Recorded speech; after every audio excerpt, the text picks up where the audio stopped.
Bonjour à tous.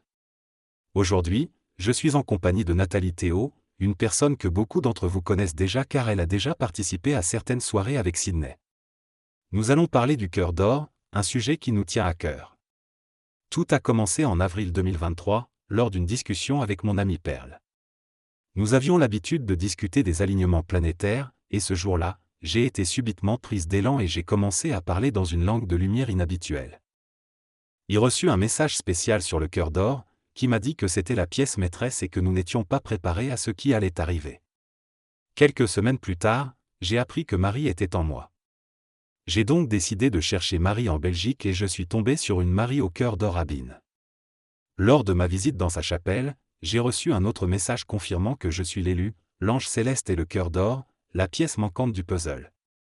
Puis, lors d'une visite dans une autre chapelle, j'ai reçu un troisième message me disant que le cœur d'or se trouve au centre de la Terre et qu'il faut le réveiller en chacun de nous.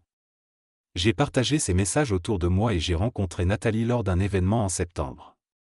Je lui ai raconté mon histoire et elle a réagi de manière surprenante. Pendant que l'auteur raconte son expérience spirituelle, elle explique qu'elle a été attirée par le centre La Licorne, animée par les roses-croix, où elle a ressenti une connexion avec la rose d'or. Elle a reçu des messages du Christ lui disant de le trouver au pied des oliviers ou près des arbousiers. Le Christ lui a parlé de son cœur d'or et de l'importance d'être vrai et authentique. Elle mentionne avoir reçu le Sacré-Cœur de Marie et du Christ à différentes occasions. Elle relate ensuite une expérience où elle a vu sa présence divine sous forme de poussière d'or descendre sur elle. Elle explique que lors de ses méditations, il lui était conseillé de se relier au cœur d'or de la Terre plutôt que de monter vers le haut, car cela était saturé d'énergie toxique. Elle évoque ensuite une séance d'hypnose qu'elle a faite avec une jeune femme qui était venue exprès pour cela. Selon cette femme, il était nécessaire de se relier au cœur d'or de la Terre, qui nourrit l'enfant Terre et permettra bientôt son accouchement à travers la Terre-Mère. Le cœur d'or de Marie permet à chacun de se transcender depuis son propre espace sacré du cœur d'or. Dans cette discussion, les interlocuteurs parlent de plusieurs messages qu'ils ont reçus. Le premier concerne l'importance d'être authentique et sincère. Ils évoquent ensuite l'idée que chacun est un messie ou un élu de son propre cœur, et que chaque personne peut accéder à sa transformation alchimique. Ils discutent également de l'importance de revenir au cœur et à l'âme, qui sont liés à l'ordre des messies. Ils abordent ensuite l'idée d'un passage à travers le cœur, symbolisé par le chat de l'aiguille. Et la lettre hébraïque Guimel, qui permet de rejoindre la sagesse. Ils mentionnent également un cristal qui contient le cœur d'or de la Terre, et expliquent qu'il est nécessaire de faire rayonner cette lumière d'or en soi pour libérer le cristal. Ils évoquent ensuite la substance plasmatique ou plasmique du cristal et expliquent que l'eau est le passage pour recevoir le cœur d'or de la Terre. Enfin, ils suggèrent que ce cristal pourrait être lié au cristal Atlante présent au cœur de la France, mais affirment que cela provient des traditions du Berry transmises par les Celtes druides. Il est question d'un lieu appelé Touques-Sainte-Croix, situé près de Boussac, où se trouvent des pierres Joma qui donnent accès à une terre creuse. Cette terre creuse serait régie par la fille du roi Arthur. Selon une prophétie, à la fin des temps, ceux qui peuvent communiquer avec les pierres, les animaux et les arbres, y compris les sorciers et les sorcières du Berry, reviendront dans ce lieu pour recevoir les messages des pierres Goma. Ces pierres sont reliées au cœur d'or qui réside sous les pierres Joma. Tout cela résonne en nous à travers l'eau de nos cellules. On parle également de la France, qualifiée de terre sacrée, où le roi et la reine du monde remonteront par le centre-cœur de la France. Les églises consacrent la France au cœur sacré de Marie et la lignée de l'or, appelée aussi la lignée de l'Iris, est en réalité la lignée de l'Iris. On parle également du symbole du lit, détourné pour nous empêcher d'accéder à la vérité. L'iris est en réalité l'œil qui nous permet de voir et de projeter notre cœur vers l'extérieur. Ensuite, il est évoqué l'Arche d'Alliance, dont l'auteur a eu des visions qui sont associées à la pyramide de Gizeh. Finalement, l'idée que l'Arche de Noé n'est pas seulement un bateau avec des animaux, mais aussi des êtres tentant de fuir la terre, est mentionnée. Il est suggéré que cette Arche de Noé pourrait être liée à une barque d'or présente au cerf. Ce message reçu par canalisation parle de la pure conscience et de l'Arche d'Alliance, qui est en réalité la terre elle-même. Les pyramides renferment des informations secrètes et sacrées, et leur réveil transmet des messages à travers les vibrations. L'or est un conducteur d'informations sans interférence. Les gardiens du temps parlent et ouvrent la boucle pour que l'humanité puisse découvrir les autres espaces-temps et multidimensionnalité. Une enseignante détient les clés du langage sacré de l'or, qui est un langage secret permettant de déverrouiller des connaissances. L'Arche d'Alliance est comparée à la caverne d'Ali Baba, un trésor d'or et de vibrations. L'eau joue un rôle important dans la remontée de cette vibration de la cité intraterre en France. Le langage de lumière se réveille de plus en plus chez les individus. Un cadeau de lumière est décrit comme étant une façon d'éclairer l'ombre, car l'ombre n'aime pas la lumière. Il est mentionné que l'Église traditionnelle ne pratique plus les messes en latin, mais le latin est comparé à un langage de lumière que l'ombre n'apprécie pas. Il est suggéré que cette compréhension vient du cœur, et que nous sommes invités à réveiller notre cœur d'or pour éclairer l'ombre. Ensuite, une expérience personnelle est partagée, où il est raconté que la mère de la personne décédée d'un cancer des poumons a commencé à parler un langage inconnu qui ressemblait à celui mentionné précédemment. Ce langage a apaisé sa souffrance et lui a permis de trouver la rédemption pendant les derniers jours de sa vie. Lorsqu'elle est finalement partie, la pièce a été remplie d'une lumière blanche intense. Dans ce passage, l'auteur parle de sa maman qui est partie grâce à un langage sacré de l'or. Ce langage l'a guérie et l'a libérée de toutes ses douleurs. L'auteur pense que ce langage est une voie de guérison et de transformation qui amplifie notre essence et nous permet de nous diviniser. Il évoque également l'idée selon laquelle à l'origine, il n'y avait qu'une seule langue, le langage du cœur, mais que l'ombre a créé la séparation par les différents langages. L'auteur voit dans le langage de l'or une réunion, un retour à la maison, au centre de soi, une unification du féminin et du masculin. Il évoque aussi la suite de Fibonacci et son lien avec la suite cristalline, qui représente notre évolution vers l'unicité et qui permet de progresser rapidement dans notre développement.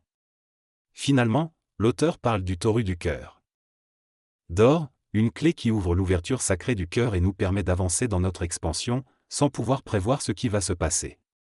Le locuteur exprime le sentiment d'être protégé dans un véhicule de lumière et de rayonner de cette lumière. Il imagine le véhicule comme une boule à facettes qui amplifie la lumière qui émane de lui. Il constate que lorsqu'il est dans des endroits avec beaucoup de monde, soit il n'est pas remarqué, soit les gens le remarquent et sourient. Il explique que lorsqu'on se connecte à partir du cœur, on émane une vibration spéciale et on voit le monde sous un nouveau jour. Il parle aussi de l'importance du cœur christique, du lien avec les cristaux et des grilles cristallines autour de la Terre. Il évoque l'idée de se connecter aux rayons péréor et de se mettre en connexion avec les portails d'or qui s'ouvrent autour de la Terre, notamment au Pérou. Il mentionne un événement prévu au Pérou pour le 21 juin et invite les auditeurs à se renseigner davantage sur sa chaîne YouTube.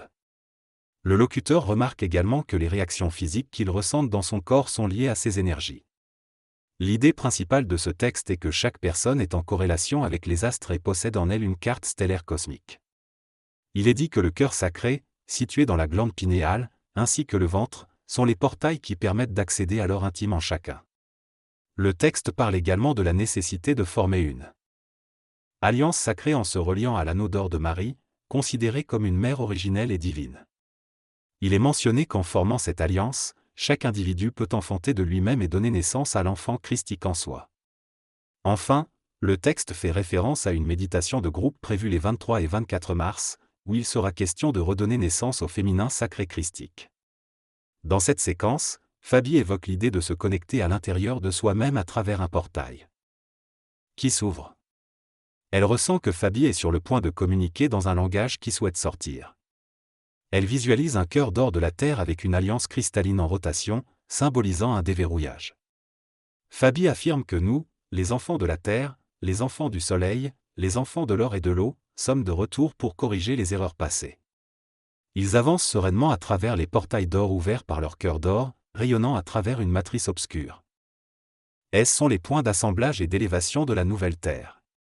Fabi évoque l'importance d'avancer en paix, en étant un soutien les uns pour les autres. Elle les encourage à être authentiques et sincères, et les identifie comme les messies de la nouvelle Terre. Elle parle de l'unité qui se manifeste entre les polarités masculines et féminines, symbolisées par l'union des dragons d'or et d'argent. Ils sont tous deux émus par cette union et la considèrent comme un aspect de l'évolution de l'ère du Verseau, où hommes et femmes sont appelés à s'unir dans un respect mutuel et à marcher ensemble vers l'unité. Il mentionne également la guérison des aspects féminins et masculins en eux-mêmes, afin de parvenir à cette union. Finalement, ils expriment leur vision d'une évolution vers l'unité et l'union, où chacun incarne les piliers nécessaires à une société harmonieuse. L'union et l'unicité sont les clés de cette nouvelle ère. Nous devons lâcher ce qui ne fonctionne pas et laisser émerger une nouvelle terre. Selon les anciennes traditions des Amérindiens, la terre se renouvelle et une nouvelle terre apparaîtra. Cette union alchimique sacrée permettra de donner naissance à un nouvel enfant, l'enfant de la terre. Nous devons aimer ce que nous ne voulons pas perdre et laisser nos cœurs d'or vibrer, car ils sont les arches d'alliance qui nous guideront vers les nouvelles terres. Nous devons conscientiser cette dimension d'intelligence et nous concentrer sur l'enfant qui se prépare à naître. Le cœur d'or représente la générosité et la grâce, et c'est la clé pour sortir de ce qui ne fonctionne pas. Utilisons cette clé magique qui est en nous pour faire émerger une nouvelle réalité. Le texte parle de l'importance de vibrer avec un cœur d'or chaque matin. Il encourage à chanter et à vibrer cette énergie positive. Il souligne l'importance de se dire des mots positifs le matin, tels que bonjour la vie ou bonjour l'amour. Les auteurs réfléchissent à ce que les autres pensent le matin et suggèrent de rayonner cette lumière intérieure et d'influencer les autres de manière positive. Ils comparent cette lumière à celle d'un photophore qui rayonne de mille feux. Il souligne l'importance d'être libre et de ne pas avoir peur du jugement des autres. Il utilise l'image de la fée Clochette pour représenter cette idée de rayonnement et de dispersion d'étoiles d'or. Ils encouragent les gens à retrouver leur joie naturelle et leur innocence d'enfant. Ils mentionnent également l'importance d'être généreux et de ne plus se préoccuper des soucis. En somme, le texte invite à rayonner l'amour et la positivité chaque matin. Il semble que la personne parle d'une puissance divine du bien et de l'importance de se relier à cette puissance pour se protéger des forces du mal. Il mentionne également l'utilisation du rayon or en géobiologie pour se connecter aux énergies positives et éloigner les énergies négatives.